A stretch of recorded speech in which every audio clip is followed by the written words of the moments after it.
boa noite, bem-vindo ao Trocando Ideias. Isso mesmo, estamos aqui ao vivo, direto de Cachoeira Paulista, nesta quarta-feira. São 10h30, 10h31, né, vamos dizer assim. Mas graças a Deus estamos aqui ao vivo para trocar ideias com você, para ajudar a resolver alguns imbrólios que você tem a respeito da fé, né, para que a gente possa crescer também juntos na fé e em tantos outros assuntos que a gente traz sempre aqui no Trocando Ideias, que, na verdade, sempre digo isso, o programa é feito por você, a produção é sua, você envia a sua pergunta, o seu questionamento e nós aqui, na medida do possível, vamos respondendo e ajudando a você e a tantos outros a crescer um pouco mais na fé e no conhecimento da nossa igreja. Combinado? Então, você já pode aí enviar a sua pergunta através do Instagram, @trocandoideiascn, @trocandoideiascn, que você já pode aí dar início à sua pergunta, que já já a gente traz ela aqui no ar, certo? Se você quiser mandar pelo WhatsApp, você pode mandar no 12 31 86 26 00, mas eu digo para você que via Instagram é bem mais rápido, tá bom? Então, não deixe aí, né, de fazer a sua pergunta e mandar para nós o seu questionamento. Hoje, a Ivana e eu aqui estamos muito bem acompanhadas, né, porque nós temos primeiro, boa noite, Ivana, bem-vinda. Boa noite, Carla, obrigada a você que acompanha a TV Canção Nova. Estamos hoje trocando ideias e aqui ele já apareceu. O cara, né? Ele. É ele, o nosso presidente, Padre Wagner Ferreira. Ele está presidente, tá, gente? Mas, acima de tudo, ele é um irmão na comunidade. Verdade. É um irmão sacerdote, mais antigo aqui na comunidade, que tem a graça de ser o primeiro sucessor do Padre Jonas. Mas é a graça e o fardo, né? Que é uma graça, mas é um peso também. Mas, graças a Deus, como diria o Felipe Aquino, né, Ivana, com galhardia está aí. Verdade. Vencendo esse desafio. Bem-vindo, Padre. Obrigado, Carla. É um prazer estar aqui no programa, trocando ideias. Obrigado também pela presença da Ivana. É uma alegria estar com você. Alegria, Padre. E hoje, nós queremos aproveitar o Padre Wagner, porque nós vamos apresentar aqui vários motivos que nós temos para celebrar essa semana. Afinal de contas, nós estamos na semana do Hosana Brasil. E para que existe Hosana Brasil? Para celebrar as vitórias de Deus, não é isso? Então, essa semana, nós evangelizadores temos muitas oportunidades de dar graças a Deus. Tivemos aí a festa da Imaculada Conceição, onde também nós pudemos celebrar. Foram os 25 anos de diaconato do diácono Nelson Correia, 61 anos de sacerdócio do Padre Jonas Abib. Nós tivemos a ordenação na véspera, no dia 7, de 3 novos sacerdotes na Canção Nova, aqui em Cachoeira Paulista. E depois, no dia 8 mesmo, mais 3 seminaristas foram ordenados diáconos provisórios, né, que, se Deus quiser, em Évora, nossa casa de missão, né, nossa frente de missão em Évora, Portugal. Então, é assim uma graça incomensurável, a gente pode dizer, né, com relação à presença dos sacerdotes aqui na Canção Nova. Estamos aí, né, às vésperas também de celebrar os 3 anos de saudades, né, do Padre Jonas Abib, mas que com certeza já tem aí nesse tempo de eternidade trabalhado bastante. A gente tem colhido muitos frutos também, né, como diz o diácono Nelsinho, desse ser que foi semeado ali, né, o carisma está semeado ali e a gente está colhendo os frutos daquilo que e foi a missão e o legado do Padre Jonas.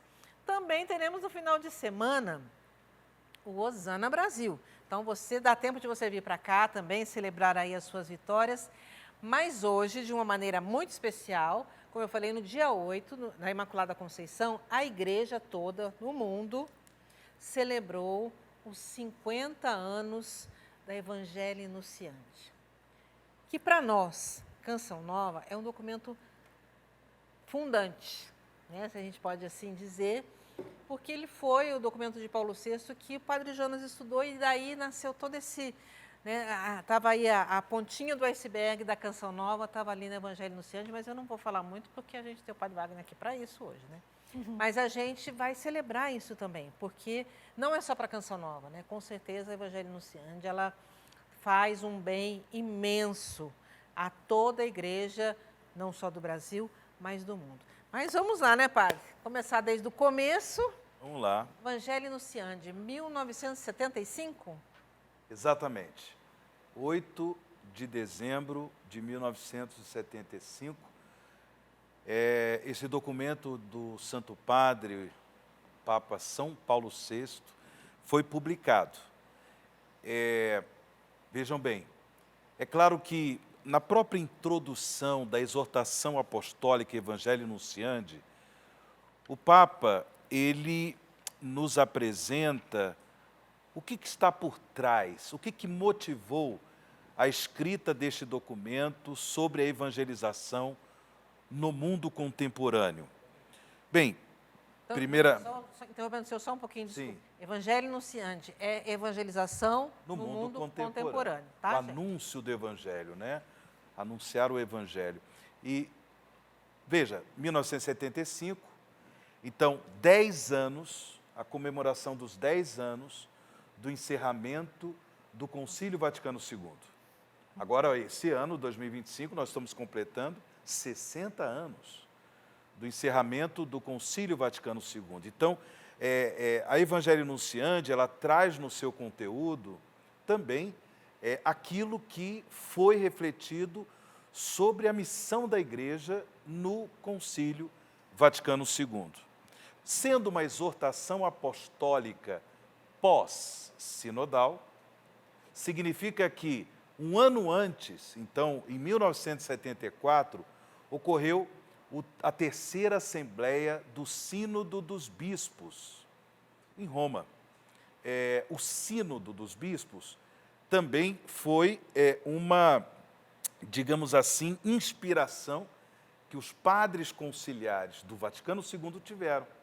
Então, logo depois que acabou o Vaticano II, aconteceram, né, os sínodos dos bispos. Então, o terceiro sínodo foi em 1974, e como é de costume, os bispos, né, que participam do sínodo, eles no final entregam para o Santo Padre um documento que é conclusivo em relação à temática que foi refletida no sínodo. E a temática do sínodo, a temática refletida no sínodo, foi exatamente a questão da evangelização. Então, isso foi entregue ao Papa Paulo VI. O Papa Paulo VI recolhe, portanto, né, esse documento conclusivo sinodal e ele dá o tom dele, ele dá a escrita dele, ele recolhe, então ele, a partir dessas reflexões dos bispos no sínodo, ele escreveu o Evangelho Anunciante. Então, é importante considerar tudo isso para nós entendermos o conteúdo do documento. Que é interessante, né? O documento do sínodo, geralmente, ele é sugestivo, né? Sim. Que é diferente de um documento já Papal. pontifício, né? Isso, exato. Uma encíclica, né, por exemplo, uma carta foi apostólica. A base do estudo. Exatamente. Mas o Papa, ele se utiliza da reflexão dos bispos no sínodo para poder produzir, publicar a exortação apostólica. O Papa não é obrigado a publicar uma exortação apostólica, não é? Porém, de modo geral, os papas assim o fizeram. Tanto Paulo VI, como também São João Paulo II, Papa Bento XVI, Papa Francisco. Então, eles normalmente publicam o próprio documento à luz da reflexão feita pelos bispos no Sínodo dos Bispos. E o que foi o marco desse documento para a evangelização no mundo, padre, assim, lá há 50 anos atrás? Olha, como eu disse... Que é um documento que é falado até hoje, né? Ele serve de orientação até os dias de hoje. Ele não ficou velho. Não, é verdade. Ele é sempre atual, né? O seu conteúdo é muito atual, sem dúvida. Inclusive a Ivana trouxe aqui, né, a Evangelii Gaudium do Papa, saudoso Papa Francisco. O Papa Francisco cita a Evangelii Gaudium, a Evangelii Nunciandi na Evangelii Gaudium, e tem outros documentos, São João Paulo II citou várias vezes, Papa Bento XVI também. Nós aqui, falando de América Latina e Caribe, né, a conferência que houve aqui em Aparecida e que depois resultou no documento de Aparecida. O documento de Aparecida cita muitas vezes a Evangelii Nunciandi. Mas veja, o que nós poderíamos dizer de Marco? À luz do Concílio Vaticano II, daquilo que o concílio refletiu sobre a missão da igreja, a Evangelii Nunciandi, ela deixa bem claro, a igreja é toda missionária. A igreja, toda ela é chamada a ser missionária, evangelizadora.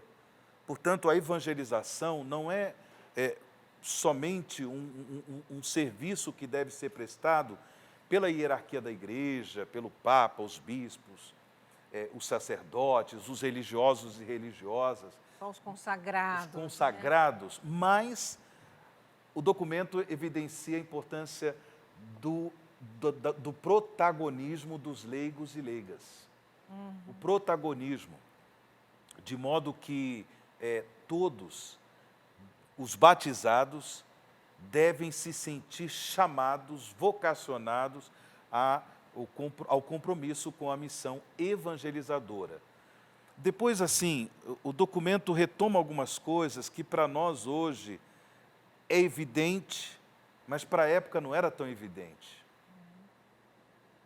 O quê? Por exemplo, o anúncio direto, claro, explícito da pessoa de Jesus. É Jesus quem salva, Jesus o Filho de Deus. Ele é também o evangelizador enviado pelo Pai. Então, o modelo de todo evangelizador é Jesus, é Jesus. A igreja tem que sempre fixar o seu olhar em Jesus para poder realizar a sua missão evangelizadora. De modo que, depois o documento, ele traz também várias questões, por exemplo, aqui olhando o próprio índice, fala o que é evangelizar. É a pergunta, o que é evangelizar? O conteúdo da evangelização, como eu já falei, o conteúdo é Cristo, a sua pessoa, o seu ensinamento. Os caminhos da evangelização, as vias da evangelização, quem são os destinários da evangelização. Então, aqui nós temos todo um programa formativo para aqueles que querem verdadeiramente fazer valer o seu batismo. Porque todo batizado é chamado a evangelizar. E é aí que a gente pega, né, para quem já está mais habituado, aqui com a Canção Nova, com a evangelização da Canção Nova, ouvir aquilo que o Padre Jonas dizia, que a Canção Nova foi chamada, com base no Evangelho Nunciante, que o bispo dizia, que é o que fala aí o Evangelho Nunciante, que os batizados não são evangelizados. Né? Então a gente vê é uma realidade. Que a Canção Nova pegou isso e leva como missão também, né? Exato. Trabalhar nessa evangelização. O senhor acha que aí o Padre Jonas já trazia muito isso implícito, vem muito de Dom Bosco, o Evangelho Nunciandi que teve um peso maior? De onde que o padre tirou tudo isso? Eu não tenho dúvida que Padre Jonas era, na época, sacerdote salesiano e, de fato, aprendeu muito com Dom Bosco a evangelizar. Padre Jonas, desde o começo do seu ministério, ele se colocou nessa atitude de evangelizador. Depois, em 1971, ele teve a graça do batismo no Espírito Santo, como ele sempre contava, no dia 2 de novembro de 1971. Eu estava completando 5 anos de vida. 5 dias. 5 dias de vida, que eu nasci em 28 de outubro de 1971. Tanto o Padre Jonas, em 2 de novembro de 1971, recebeu o batismo no Espírito Santo, o que mudou profundamente a vida dele e a forma como ele vivia o ministério sacerdotal. E Padre Jonas, assim, já era tocado por Deus no sentido de, primeiro, incrementar a sua vida de oração com a palavra de Deus, e depois o veio artístico do Padre Jonas, a sua musicalidade, as suas canções. Então, naquele período ali, até chegar em 75, o Padre Jonas viveu intensamente a evangelização, motivado pelo batismo no Espírito Santo e também pelo seu trabalho com a juventude. Até porque o bispo daqui de Lorena, na época, Dom Antônio Afonso de Miranda, que é bispo já falecido, né, bispo emérito de Taubaté, no estado de São Paulo, Dom Antônio responsabilizou o Padre Jonas no sentido de ele conduzir a pastoral juvenil da Diocese de Lorena. Agora, quando Dom Antônio recebeu a Evangelho Nunciante, e aí o Padre Jonas sempre conta para nós, sempre contava que Dom Antônio chamou o Padre Jonas e falou exatamente isso. Olha, aqui tem um conteúdo importante, sobretudo ele apontou o número 44 da Evangelho Nunciante, que fala de um catecumenato, ou seja, uma formação catequética programada, né, com vários assuntos sobre a igreja, os sacramentos e assim por diante. E aí Dom Antônio falou, olha, comece com os jovens, porque com os jovens é mais fácil. E, de fato, o documento deixa claro também, chamando a responsabilidade dos jovens para que eles se tornem também protagonistas da evangelização dos outros jovens. Então, isso como é uma testemunho, né, que é uma novidade também que Exato. que a Evangelho Nunciante traz, que fala do jovem ser testemunha viva daquilo que é a evangelização. Só que diz que estão me mandando para o intervalo já? Olha, passou rápido. Que negócio, eu vou falar para o senhor, quando fica bom, eles mandam para o intervalo. É rapidinho, a gente já volta, mas fica aí, com o Evangelho Nunciante no coração, e se você não tem, adquira, porque vale a pena. A gente já volta. Brasil, este apelo do Papa Paulo VI chegou pelas mãos de Dom Antônio Afonso Miranda, às mãos de um jovem sacerdote fervoroso, filho de Dom Bosco, apaixonado pelos jovens e pela evangelização, Padre Jonas Abib. O Papa Paulo VI tinha feito uma encíclica só sobre os meios de comunicação, insistindo muito no valor da comunicação para evangelizar. Valer-se dos meios de comunicação, porque são uma riqueza. E foi por isso mesmo que, quando o Padre Jonas se engajou totalmente na diocese e não ficou mais a de serviço dos salesianos, o liberaram para que ele ficasse a serviço da diocese, eu logo pensei em levá-lo para onde havia uma fonte já de vida para os meios de comunicação. Então mostrei a ele a encíclica do Papa, onde o Papa falava do uso dos meios de comunicação social como meios de evangelização, que a igreja não podia deixar. A Canção Nova nasceu da nossa colaboração, do meu desejo de que se executasse a encíclica do Papa, de usar os meios de comunicação social, e também da boa vontade do Padre Jonas e do entusiasmo dele. No nosso século tão marcado pelos meios de comunicação. Aí, né, Dom Antônio Afonso de Miranda, tão querido por nós aqui, né, muitos anos esteve presente aqui em vários programas da TV Canção Nova. A gente até carinhosamente o chamava de o Dom Vozinho, né, porque sempre foi muito atencioso, muito carinhoso conosco também aqui na Canção Nova. E contando um pouco dessa história. Por isso eu digo a vocês, Se você não conhece o Evangelho Anunciante, adquira o seu. Aí nas livrarias mais próximas, aqui na Canção Nova também, se você ligar no call center, na loja virtual, tem o documento Evangelho Anunciante, porque ele é riquíssimo para a nossa vida dentro da igreja, né? Principalmente por isso, porque tem esse protagonismo aí dos leigos e a gente precisa exercer, porque Deus espera de nós, né? De cada um de nós, a evangelização, colocar a serviço de outros tantos que nunca nem ouviram falar, né? Principalmente da pessoa de Jesus e a sua ação salvadora. Então, vá lá, né? Invista aí no seu conhecimento e dá uma estudadinha no Evangelho Anunciante que vale a pena, né, padre?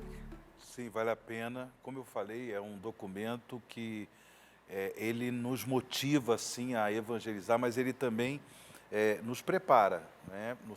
Nos prepara mostrando exatamente os caminhos que nós devemos trilhar para participar da missão evangelizadora da igreja. Então, todo batizado é chamado a evangelizar, mas como evangelizar, o que anunciar, sem contar que o documento coloca em relevo também o testemunho da própria vida. Sim. Inclusive, eu separei 2 números, eu só vou citar, mas 2 números que falam exatamente desse testemunho, é o número 41 e o número 76 da Evangelho Anunciante. A 76, eu só vou ler um pedacinho quando ele diz assim, o mundo reclama evangelizadores que lhe falem de um Deus que eles conheçam e lhes seja familiar, como se eles vissem o invisível. Que lindo. Certo? Então, nós devemos anunciar Jesus, mas a partir de uma experiência pessoal com Jesus. Uma experiência viva, como se realmente no dia a dia nós víssemos aquilo que é invisível. Então, falar para as pessoas do amor de Deus, falar para as pessoas da salvação em Cristo Jesus, de que não vale a pena investir a vida no pecado, mas nós devemos, pela graça do batismo, nos deixar mover pelo Espírito Santo e participar da vida da igreja, né? A comunidade dos discípulos e discípulas de Jesus, que é a igreja. Aí, muito obrigada, padre. Lindíssimo esse parágrafo aí. Ah lá, falando em meios de comunicações, já temos perguntas ali, olha. A internet é um lugar dúbio? Corro o risco de me perder estando ali em evangelização? Fica para a Ivana. Quando eu vejo essa pergunta, eu lembro uma vez de foi uma carta ou uma mensagem que o Papa João Paulo II escrevia no Dia da Comunicação. E ele dizia que antigamente, lá no início da fé cristã, a evangelização era feita nos fóruns das cidades. E João Paulo II comparava a internet, que naquela época estava nascendo, como esses fóruns, esses lugares onde o cristão precisava estar. Então ele dizia, a internet é um lugar onde nós, evangelizadores, católicos, precisamos estar. É dúbia? Eu acho que qualquer lugar pode ser perigoso, viu? Qualquer lugar pode ser perigoso. Tudo depende do evangelizador. Eu conheci um padre que ele tinha um ministério, era próprio dele, e ele se preparava para isso. Por quê? Porque ele evangelizava nas discotecas. Ele ia vestido de batina, sentava, um copo de refrigerante e ficava ali. E os jovens muitas vezes se aproximavam dele perguntando assim, o senhor é de verdade? Porque imagina o padre Wagner chegar de clésima numa discoteca. E ali, né, sentado, ele conversava com os jovens, porque ele falava assim, são pessoas que não vão vir à igreja, que não vão vir à minha paróquia, mas o padre estava preparado. A gente pode se perder se a gente não se prepara, né? A Evangelho Anunciante fala muito disso, que a gente precisa ser testemunha autêntica, a gente precisa amar a palavra, comunicar essa palavra. Então, eu não diria que é um lugar dúbio, é um lugar de necessidade, os evangelizadores precisam estar, mas a gente precisa estar preparado. Por quê?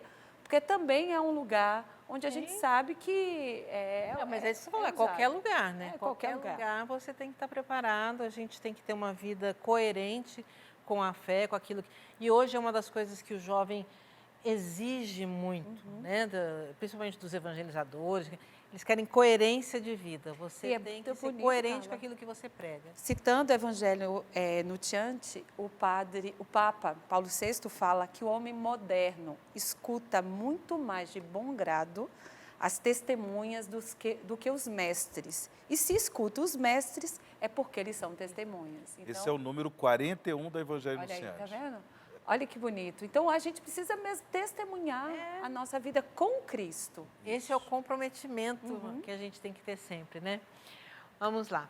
Existe perspectiva para um novo concílio acontecer? Ou em qual situação ele acontece? Edivaldo de Maceió. Um abraço a Maceió, pá. Isso é para o Padre Wagner. Bem, é claro que é o Papa quem convoca o concílio. O último concílio que nós tivemos, inclusive um concílio ecumênico, foi exatamente o Concílio Vaticano II. Né? Então, convocado pelo São João XXIII, pelo Papa Bom, Papa João XXIII, conhecido como Papa Bom. Portanto, brota, sem dúvida alguma, de uma inspiração do Espírito Santo ao Papa, mas também da capacidade do Papa de discernir os sinais dos tempos. Porque o concílio, ele é uma reunião assim bem exigente. O Concílio Vaticano II durou aí uns 3 anos, 63, 64, 65, né? Os anos de 1963, 64, 65. Então, é claro, os bispos que participaram do concílio, os teólogos, né, também outros cristãos de outras denominações que participaram, eles tinham trabalhos, eles tinham grupos menores que se reuniam. Muito estudo, não né? para debater certos assuntos, e tudo isso ia para uma comissão que era a comissão responsável por definir os documentos, aí depois os documentos iam para as mãos dos bispos, e aí eles votavam se o documento, ou tinha que mudar alguma coisa. Então, foi um trabalho assim, bem extenso, de vários anos. E num tempo que a comunicação não era rápida Não como era é hoje. rápido, exato. Não tinha computador. Agora, claro, nós temos que considerar que, até então, não havia o sínodo dos bispos, certo? Então, de certa forma, o sínodo dos bispos, ele ajuda o Papa na sua missão de ser o pastor da Igreja Universal, na sua missão de ser o evangelizador. E a escuta, né, do povo. A escuta do povo, do clamor do povo, das exigências da evangelização e tudo A cada mais. tempo. Então, eu não sei se nós teremos proximamente um concílio. Eu acredito que não. Acredito que ainda vai levar um tempo. Eu penso que os sínodos, eles conseguem dar uma resposta às exigências da evangelização do mundo contemporâneo, né? O que acaba ajudando também o Papa no exercício do seu ministério petrino. Certo, obrigada, padre. Olha lá. Esse universo da internet, às vezes, nos deixa inseguro. Como manter a mensagem de Jesus Cristo com tantos questionamentos? Como não parar de evangelizar? Aí, Ivana. Eu estou procurando aqui a citação, porque está em francês e a cabeça nessa hora eu já não traduz direito. Quer traduzir, padre, para mim? Posso traduzir, não tem problema. De fato, o universo da internet pode nos deixar inseguro. Mas olha o que o Papa Francisco vai dizer na Evangelii Gaudium. A primeira motivação para evangelizar é o amor de Jesus que nós o havemos recebido. A experiência de ser salvo por Ele nos leva a amar cada vez mais. Olha mais o que ele vai dizer. Por isso a gente vai se deixar seduzir por Ele. e a gente tem que implorar cada dia a Deus a graça de sair do nosso coração frio, de sermos sacudidos e nos deixarmos impulsionar a evangelização. Então, por que a gente não para? Porque a gente fez uma experiência com uma pessoa que nos amou e que a gente deseja comunicar esse amor. O Papa Francisco vai dizer que quem ama fala do amado. Então, o que leva a gente não parar, mesmo diante dos desafios. Se você pegar a Evangelho Nuntiante, que nós comemoramos 25 anos, é uma resposta da igreja... 50, desculpa, padre. 50 anos é uma resposta da igreja para continuar a evangelizar, a comunicar, a se atualizar, né? A falar para as pessoas dos tempos. Então, a gente percebe que o que faz a gente continuar é, de fato, a comunicação de um amor que a gente recebeu, mesmo se os tempos são difíceis. É claro, o nosso mundo é um mundo plural. Como ele falou ali, né, são tantas coisas que se refletem, tantos debates, né, na internet e tudo mais. É um mundo plural, né, onde a gente se depara com tantas pessoas que pensam tantas coisas, de outras religiões e assim por diante. Bem, imagine um mundo plural encontrado, enfrentado pelos apóstolos, certo? Então, filósofos gregos e aquela coisa, gente pagã, gente que não acreditava em Deus. E, bem, eles foram testemunhas do Evangelho. Então, nós não podemos ter medo do mundo em que vivemos, não podemos ter medo dessa pluralidade, mas devemos nos posicionar a partir, como a Ivana falou, dessa experiência pessoal com Jesus, a experiência do amor redentor de Cristo, que me leva a anunciá-lo. E comunicar Cristo não é comunicar uma mensagem qualquer, mas é comunicar uma pessoa que salva. A única pessoa que salva, certo? A pessoa do Filho de Deus. É claro, o Espírito Santo trabalha misteriosamente, só Deus sabe como, nos corações das pessoas, para que elas se deixem tocar por essa mensagem. Mas nós não podemos deixar de anunciar. E o Espírito Santo fará o resto, porque quem converte, quem convence os corações da verdade salvífica de Cristo é o Espírito Santo. O nosso papel é anunciar Jesus Cristo. Eu penso que o que dá essa segurança, né, como não ficar inseguro, é isso, é a experiência. É aquilo que nós falamos, é o testemunho, é o que o Evangelho Nuntiante fala. É o testemunho daquilo que eu acredito, que eu vivi, que eu tive essa experiência com o Cristo Salvador, né, e a partir dos outros. E uma outra coisa que a gente sempre precisa lembrar também, como o padre falou nesse mundo plural, evangelizar não é brigar. Né? Não é brigar, não é impor. A gente tem que se posicionar, mas também respeitar o outro. A gente vai até o limite do outro. Senão, ficar nessa bateção de boca nas redes sociais claro. Não vai levar a gente a lugar nenhum. Pelo contrário, vai ser até um contra-testemunho, porque, né, não é por aí. Então, a gente tem que mostrar aquilo que é a experiência que a gente viveu. Dá tempo dessa outra pergunta? Porque já estamos mandando para a... O evangelizador realmente precisa estar em todos os meios de comunicação? Então. Eu vejo várias nuances nessa pergunta, né? Porque, vamos lá, o evangelizador, eu vou mudar para responder. A igreja realmente precisa estar em todos os meios de comunicação.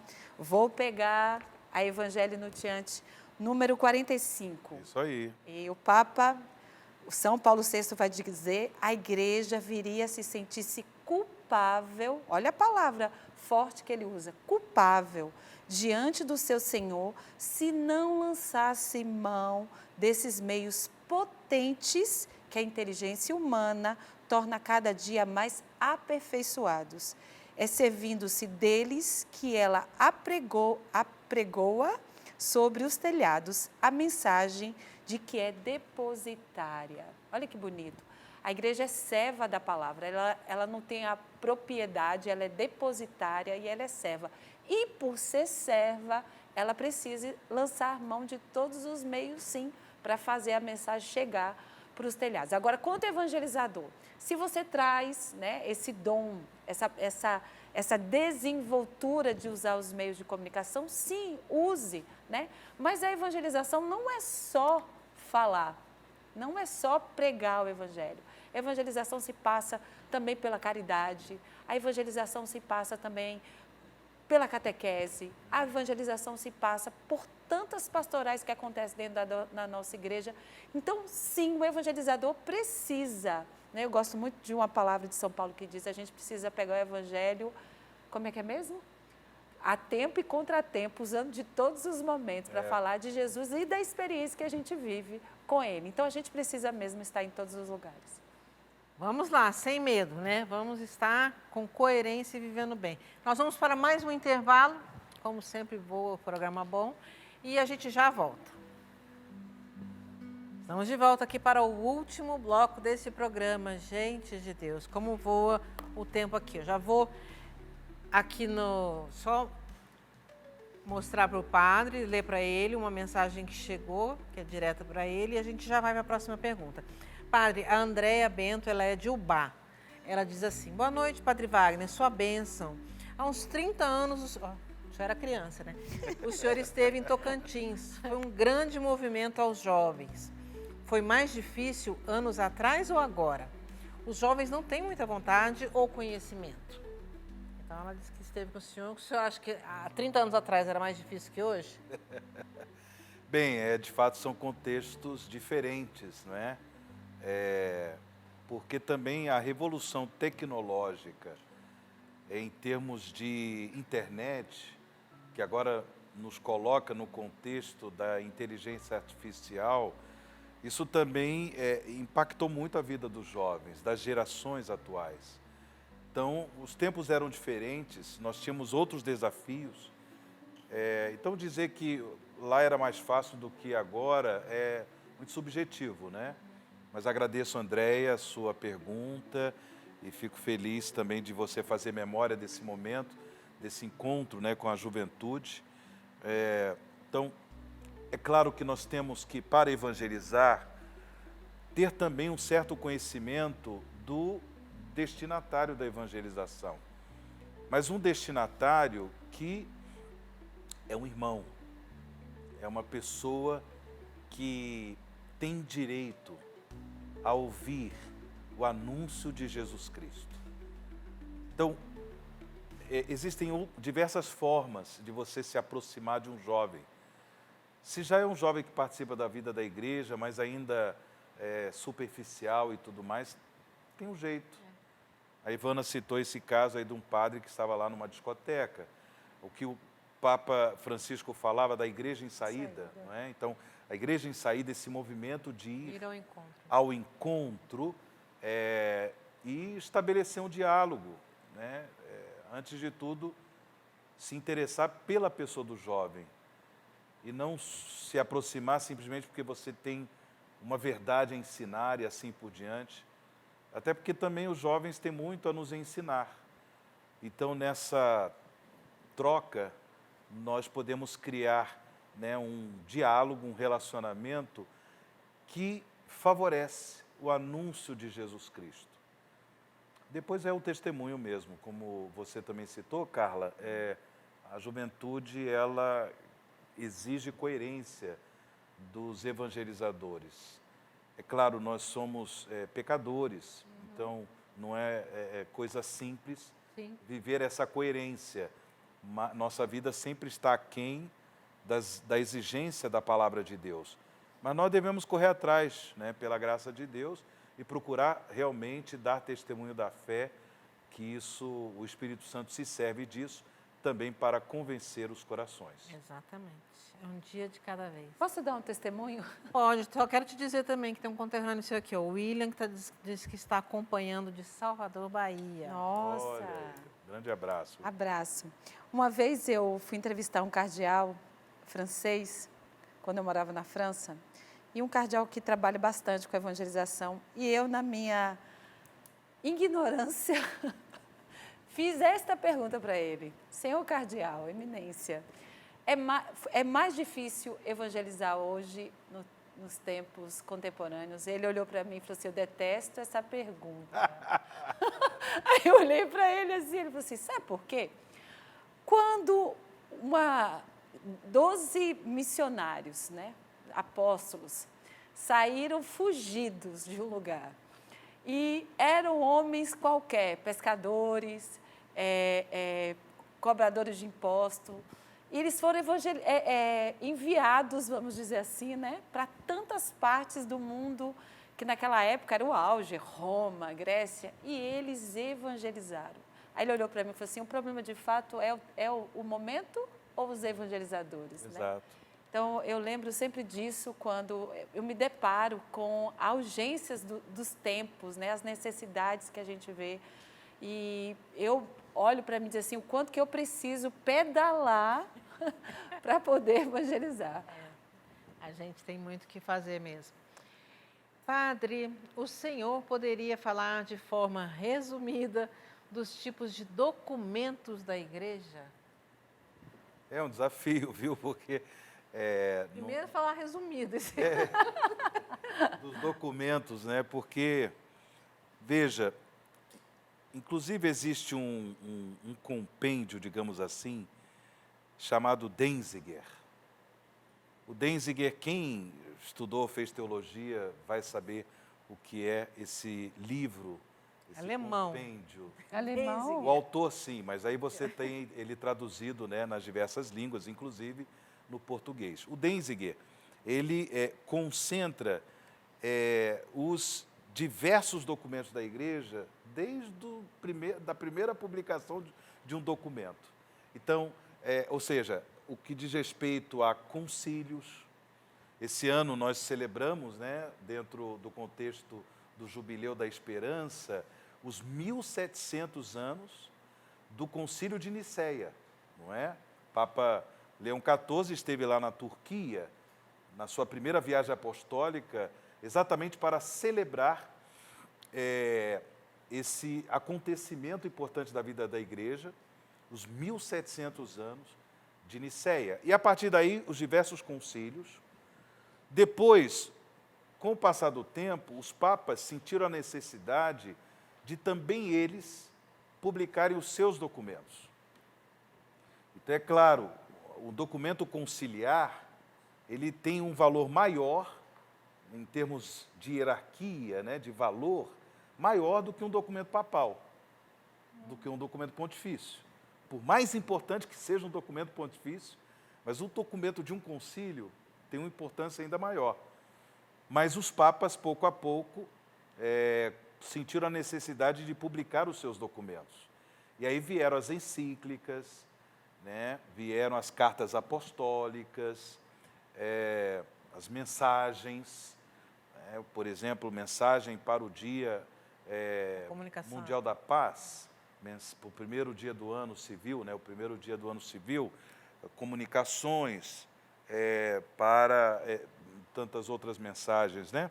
Dos papas. Então, são documentos importantes, até porque é um documento papal.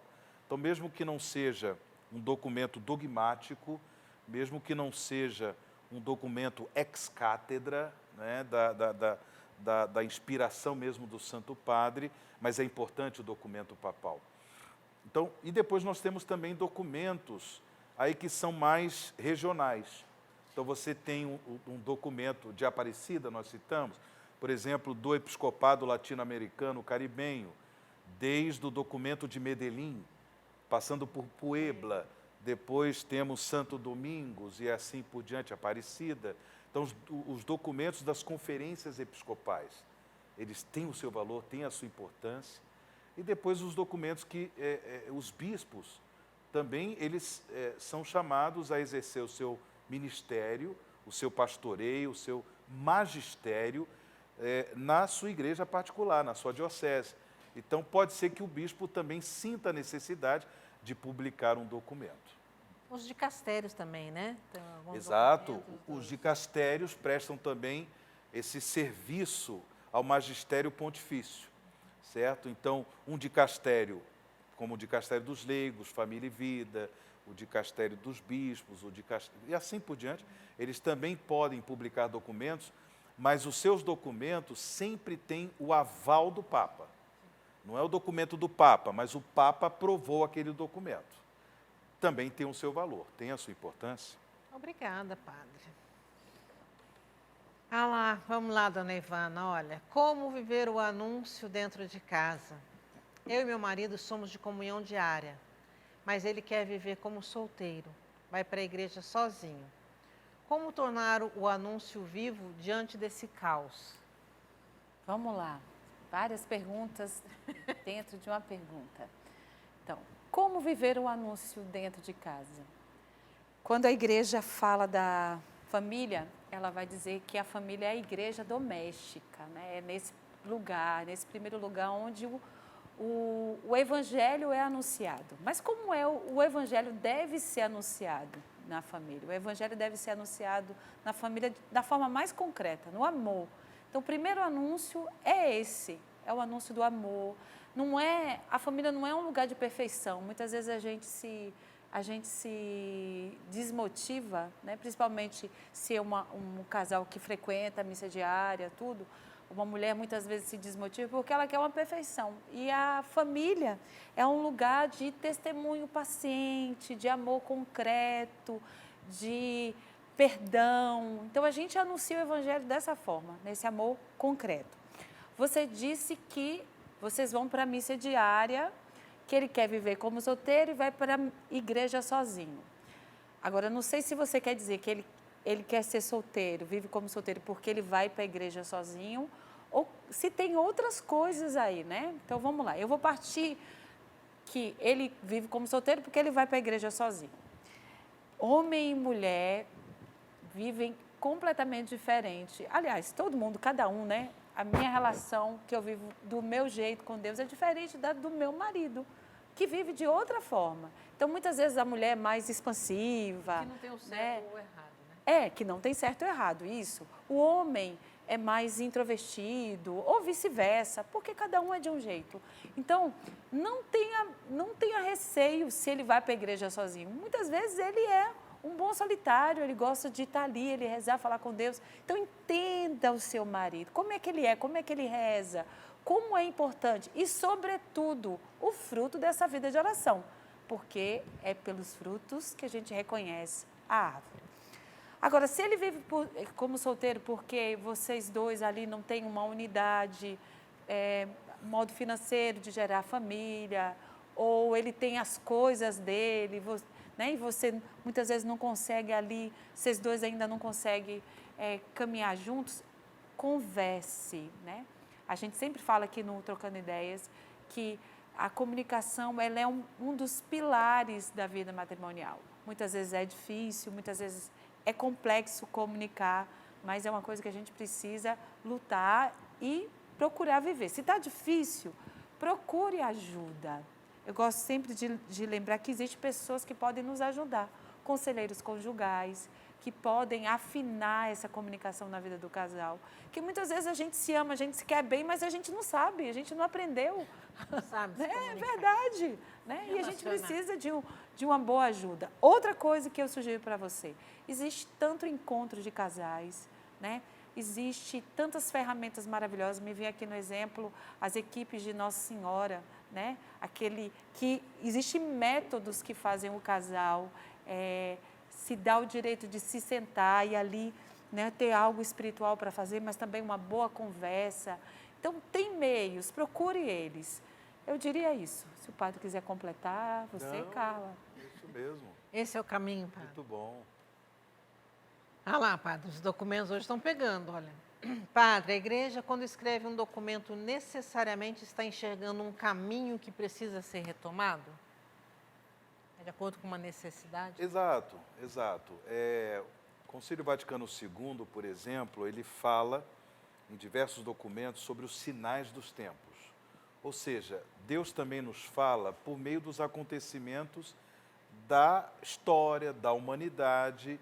Então, como responder àquele acontecimento que talvez seja um acontecimento desafiador à evangelização, talvez seja um documento que diz respeite à dignidade humana, Então, por exemplo, nós estamos atualmente vivendo aí diversos conflitos pelo mundo afora. Não somente o conflito entre Ucrânia e Rússia, mas também tréguas, né, vividas ali no contexto de Israel em relação ao Hamas. Mas na África existem vários conflitos em curso. Então, obviamente, que a mensagem, por exemplo, do Papa Francisco, de saudosa memória, e agora do Papa Leão XIV, é uma mensagem de paz. O Papa Leão XIV começou o seu pontificado dizendo exatamente isso: a paz esteja convosco. Ou seja, esse anúncio do Cristo ressuscitado, a paz esteja convosco, porque o nosso mundo precisa de paz. Mas como, né, como cultivar a paz, como viver a reconciliação em situações conflitivas? Então a igreja parte, né, desses sinais dos tempos para poder entender o que Deus quer da igreja nos tempos atuais. Obrigada, padre. Já é para dar tchau? Tá. Acabou? Você acredita, Ivana? Nossa. Eu quero agradecer, então, ao padre, a participação dele, da Ivana aqui. E quero fazer o meia-culpa aqui, gente. Eu esqueci que dia 8 também de dezembro foi aniversário da TV Canção Nova. A Opa! TV que completou aí os seus 36 anos, né, de serviço de evangelização. A Ivana, o padre, assim como eu, já atuamos, né, não só como apresentadores, mas já estivemos aí a nossa atuação missionária dentro da TV em tantos anos, em tantas frentes de missão, né? Então, graças a Deus e graças a você, né, sócio, que nos ajuda a manter e a levar essa missão, esse desafio maravilhoso de evangelizar através dos meios de comunicação, mas aqui de uma maneira especial da TV Canção Nova. Padre, obrigada pelo seu ministério, pela sua disponibilidade também aqui e todo esse tempo aí pela frente. Ivana, estamos aí, Até né? a próxima semana, companheira. A gente vai estar aí firme e forte. Que Deus abençoe. E, gente, nós teremos programa ao vivo, hein? Até semana que vem. Estamos aí, o Natal chegando, mas nós estamos aqui, ó, trabalhando. Deus abençoe vocês e até o próximo, se Deus quiser.